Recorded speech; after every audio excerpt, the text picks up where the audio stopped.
I think that a Knox County policy made by Knox County residents and voted on by this commission is a step in the right direction toward giving us a good, strong ethics policy.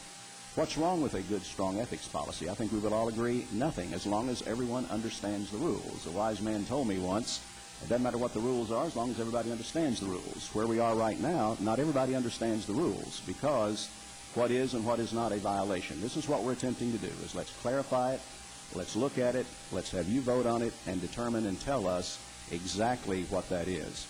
I think I would also be remiss, too, if I didn't respond to Commissioner Pinkston. Let me say that, I've known Paul a long time, and Mr. Pinkston, I have a lot of respect for you, and I had a lot of respect for your brother and what you've done for the citizens of Knox County.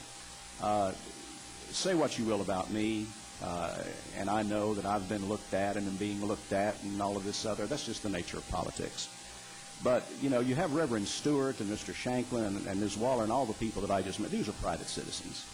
And if we have something specific, then let's be specific about who needs to be investigated. But to have a broad statement of the ethics committee needs to have their ethics looked at without them here to even respond or even specific types of allegations, sir, I would just really encourage us as members of the ethics committee to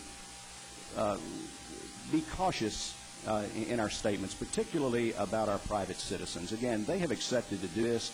It's not like third grade dodgeball where we were all where they were standing up and saying, pick me, I can't wait to be picked.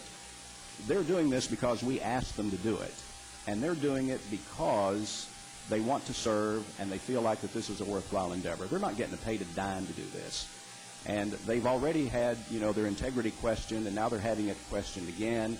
I would just encourage us to really be cautious about using those kinds of statements about our citizens.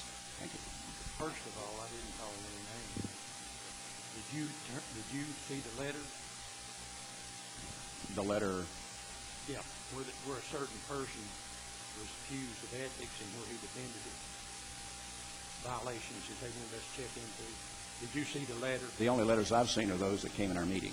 I mean, if there's something other than the meeting, I haven't seen it. On July the 6th, when the Ethics Committee had a special meeting down here, did you see those letters that someone came up and defended themselves at before that July the 6th? You talking about the mayor?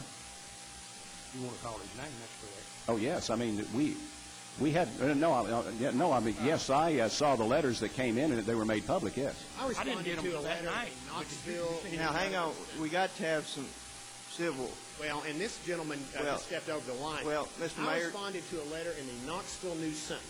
I didn't know we were investigating. I didn't have any idea you are. Well, it's odd that you vote. That's what you vote for. Well, it's odd that you vote on things when you're the poster child for nepotism. Mr. If Mayor. you want a nepotism policy, I'll recommend one. Mr. Mayor,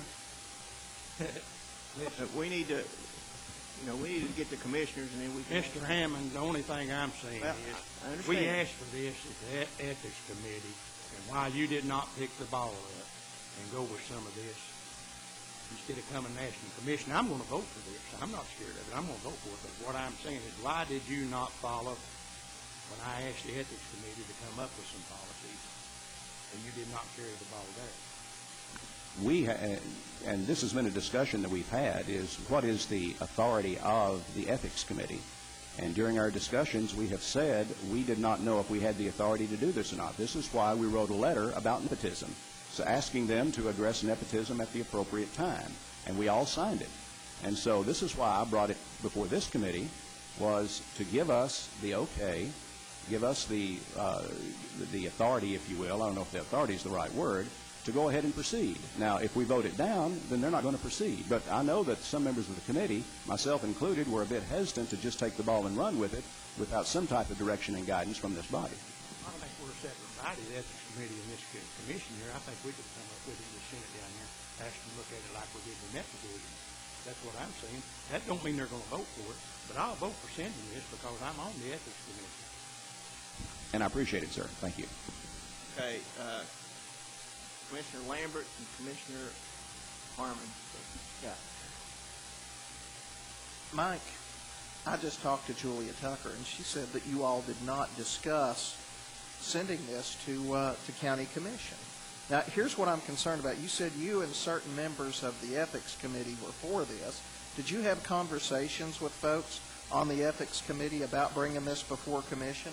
I did not, because as I stated earlier, our law director had informed us at our very first meeting not to have conversations with one another for possible Okay. violations of Sunshine Law. Well, Mr. Stewart we was... just had another member of the Ethics Committee come up and speak to this. How did she decide to come up and speak to this? Because she called me and asked if it would be appropriate for her to come and speak, and I told her sure. She called you, but you just said to my previous question that you had not had a conversation with anyone on the Ethics Committee. Now, which is the truth? Did you have a conversation with her, or did you not have a conversation with her? Yeah, the short answer is yes. I had a conversation with her about coming down, but did we talk about this policy? You called and said, I want to speak. May I come and speak? And I said, sure, I'd love to have you come. Did we speak about this policy? My No. interpretation of the Sunshine Law is not that you violated the Sunshine Law, but it just seems awful funny. Why didn't you bring this to the Ethics Committee and vote with your Ethics Committee of, hey, let's us as a committee send this to County Commission asking for this charge? Why did you do it on your own? And you say there's some that support it, yet you also say you haven't had conversations with them. It sounds to me like a few of you guys have gotten aside and decided that you're going to ask for this power, something that you didn't discuss in your committee with your other members. Well, Mr. Lambert, I would agree with you that you and I have a disagreement on what the Sunshine Law says. We didn't get together and have lunch, and we didn't get together and do all of the things that has been reported that other people have done. But let me also say this. If you have an allegation against me that I am not being truthful for this committee, you have an obligation to take it to the Attorney General. You have an obligation to bring it before the Ethics Committee. You have an obligation to know. You have made that statement here today, and you have an obligation to do that, and I am very happy to do it in open meeting, on television, and doing all of the things that I need to do. I'm not saying that you did anything wrong when you had conversations with people of the Ethics Committee. I haven't had conversations with them about calling the kettle black here. No, Ms. Waller asked if she could appear, and that's it. And that's the only conversation that I've had. Again, if he feels that he's done so, I challenge you to bring me up. I'm more than happy to meet with anybody, anywhere, anytime. I contend you didn't do anything wrong, and I contend that you know that the rest of us, if we have a conversation, aren't doing anything wrong. Your grandstanding is. I got a call. I think I'll call make for a the question because I think everybody here knows how they're going to vote. So, first thing we're voting on, substitute motion to defer it or send it to the law director to check it out throughout the state of Tennessee and come back with a recommendation or his recommendation what should be done in 60 days.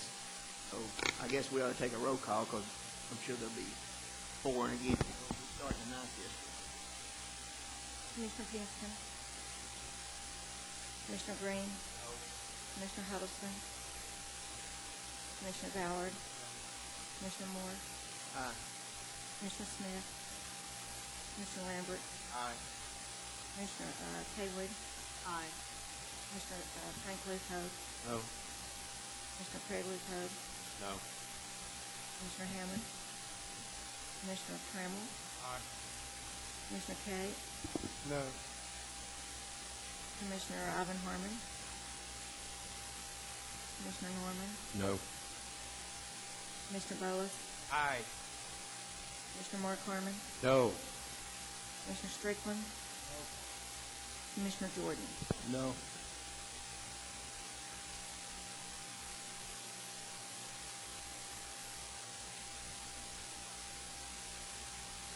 Okay, the substitute motion fails with 13 noes and 6 ayes. So we're back on the original motion. Mr. Chairman, I have a substitute motion I'd like to try. Okay, Commissioner Cake. I don't see why we can't go down both of these roads at one time. I don't know, and Commissioner Hammond and I have had this discussion, that we need to empower this committee formally to do anything.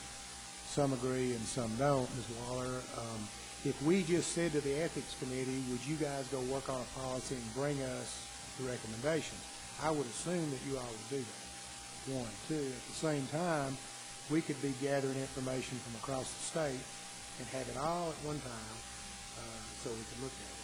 And I'll make that in the form of a motion. Second. Clarification, Mr. Chairman. So Mr. Cate's motion is to simply add to the existing motion the law director should gather information on ethics codes around the state? Yes. Well, it is to send to the